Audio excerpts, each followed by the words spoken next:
Hello അസ്സാം വലൈക്കും, welcome back to my channel. അപ്പോൾ ഇന്നത്തെ വീഡിയോ റെസിപ്പിയും കാര്യങ്ങളൊന്നുമില്ല. തംബ്ലൈന് കണ്ടപ്പോൾ തന്നെ നിങ്ങൾക്ക് മനസ്സിലായിട്ടുണ്ടാവും കിച്ചൺ ക്ലീനിങ്ങിൻ്റെ കുറച്ച് വിശേഷങ്ങളാണ്. അപ്പോൾ വീഡിയോയിലേക്ക് കിടക്കുന്നതിന് മുമ്പ് ചാനൽ ആരെങ്കിലും സബ്സ്ക്രൈബ് ചെയ്യാത്തവരുണ്ടെങ്കിൽ സബ്സ്ക്രൈബ് ചെയ്യുക.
അങ്ങനെ ഫുൾ ക്ലീനിങ്ങും കാര്യങ്ങളൊക്കെ കഴിഞ്ഞിട്ടുണ്ടായിരുന്നു. ഇനി അടുത്ത പണിയെന്ന് വെച്ചാൽ നമ്മൾ എടുത്ത് വെച്ച പാത്രങ്ങളൊക്കെ തിരിച്ച് വെക്കുക, പിന്നെ അതിൻ്റെയൊക്കെ റീഫില്ല് ചെയ്യാനുള്ളത് റീഫില്ല് ചെയ്തിട്ട് വെക്കുക, ഇതൊക്കെയാണ്.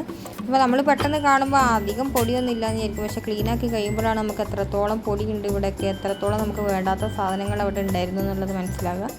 അപ്പോൾ ഇതൊക്കെയാണ് എൻ്റെ ക്ലീനിങ് വിശേഷങ്ങൾ. അപ്പോൾ ഇന്നത്തെ ക്ലീനിങ് വീഡിയോ നിങ്ങൾക്ക് എല്ലാവർക്കും ഇഷ്ടപ്പെട്ടെന്ന് വിചാരിക്കുന്നു. വീഡിയോ ഇഷ്ടമായെങ്കിൽ എല്ലാവരും ലൈക്ക് ചെയ്യാനും ഷെയർ ചെയ്യാനും കമൻറ്റ് ചെയ്യാനും മറക്കരുത്. താങ്ക്